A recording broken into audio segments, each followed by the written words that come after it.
यदि आप चैनल पर नए हैं और तो चैनल को सब्सक्राइब कर लें और नोटिफिकेशन में बेल आइकन को दबा दें ताकि वीडियो सबसे पहले आप तक पहुंचे।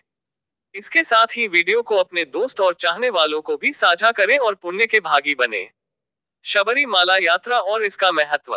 भारत का दक्षिणी भाग अपनी सांस्कृतिक, धार्मिक और आध्यात्मिक धरोहरों के लिए प्रसिद्ध है। इन धार्मिक स्थलों में शबरीमाला यात्रा का विशेष स्थान है। ये यात्रा न केवल एक धार्मिक अनुभव है, बल्कि आत्मा की शुद्धि और भक्ति का प्रतीक भी है। ये यात्रा भगवान अयप्पा को समर्पित है, जो हिंदू धर्म के प्रमुख देवताओं में से एक माने जाते हैं। शबरीमाला केरल राज्य के पठानमथिट्टा जिले में पेरियार टाइगर रिजर्व के घने जंगलों के बीच स्थित है। शबरीमाला यात्रा का धार्मिक महत्व। शबरीमाला को हिंदू धर्म में विशेष स्थान प्राप्त है। ऐसा माना जाता है कि भगवान अयप्पा ने यहीं पर अपने जीवन के कई महत्वपूर्ण क्षण बिताए थे। ये स्थान उनकी साधना और शक्ति का प्रतीक माना जाता है। शबरीमाला यात्रा का प्रमुख उद्देश्य भक्तों को भगवान अयप्पा के प्रति अपनी श्रद्धा और समर्पण प्रकट करने का अवसर प्रदान करना है। भगवान अयप्पा को हरिहर पुत्र कहा जाता है, क्योंकि वे भगवान विष्णु के मोहिनी रूप और भगवान शिव के संयोग से उत्पन्न हुए थे। उनकी कहानी साहस, शक्ति और धर्म का पाठ सिखाती है। शबरीमाला मंदिर में भगवान अयप्पा की मूर्ति ध्यान की मुद्रा में स्थापित है, जो आध्यात्मिक ऊर्जा और शांति का अनुभव कराती है। यात्रा की परंपरा और नियम। शबरीमाला यात्रा की शुरुआत मकर संक्रांति के समय होती है और यह 41 दिनों तक चलती है। इस यात्रा को करने से पहले भक्तों को कई प्रकार के नियमों और अनुशासनों का पालन करना पड़ता है। यह अनुशासन शरीर और आत्मा को शुद्ध करने के लिए आवश्यक माना जाता है। भक्तों को इस यात्रा के दौरान साधारण जीवन जीने, शाकाहारी भोजन ग्रहण करने, शराब और अन्य बुरी आदतों से दूर रहने की हिदायत दी जाती है। इस अवधि में वे ब्रह्मचर्य का पालन करते हैं और मन को शुद्ध रखने की कोशिश करते हैं।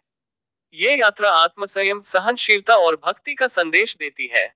यात्रा के दौरान भक्त स्वामी शरणम अयप्पा का जाप करते हुए कठिन मार्गों को पार करते हैं।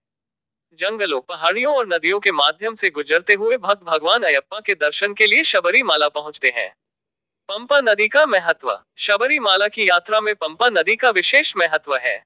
भक्त पंपा नदी में स्नान करके अपनी आत्मा और शरीर को शुद्ध करते हैं।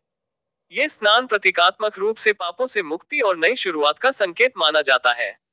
महिला भक्तों का स्थान। शबरीमाला मंदिर में 10 से 50 वर्ष की महिलाओं का प्रवेश लंबे समय से विवाद का विषय रहा है। ये परंपरा भगवान अयप्पा को एक ब्रह्मचारी देवता मानने के कारण है। हालांकि हाल के वर्षों में सुप्रीम कोर्ट के निर्णय और सामाजिक बहसों ने इस परंपरा को चुनौती दी है। पर्यावरणीय और सांस्कृतिक पहलू। शबरीमाला यात्रा के दौरान पर्यावरण और प्रकृति का भी महत्व है। ये यात्रा भक्तों को प्रकृति के करीब लाती है, क्योंकि यह पेरियार टाइगर रिजर्व के भीतर स्थित है। भक्त घने जंगलों और पहाड़ों के बीच से गुजरते हैं, जो उन्हें प्रकृति की महत्ता और उसकी सुरक्षा के प्रति जागरूक करते हैं। सांस्कृतिक दृष्टि से शबरीमाला यात्रा दक्षिण भारत की धार्मिक एकता का प्रतीक है। ये यात्रा विभिन्न समुदायों और जातियों के लोगों को एकजुट करती है। शबरीमाला यात्रा का आध्यात्मिक प्रभाव। शबरीमाला यात्रा भक्तों को एक अनोखा आध्यात्मिक अनुभव प्रदान करती है। ये यात्रा शरीर, मन और आत्मा की शुद्धि का माध्यम है। भक्त अपनी इच्छाओं और स्वार्थ को त्याग कर भगवान अयप्पा की शरण में जाते हैं। यह आत्मा अनुशासन और ध्यान की शक्ति का प्रतीक है। संक्षेप में, शबरीमाला यात्रा न केवल एक धार्मिक अनुष्ठान है, बल्कि यह जीवन के प्रति एक नया दृष्टिकोण प्रदान करती है। ये हमें अनुशासन, भक्ति और सह अस्तित्व का महत्व सिखाती है।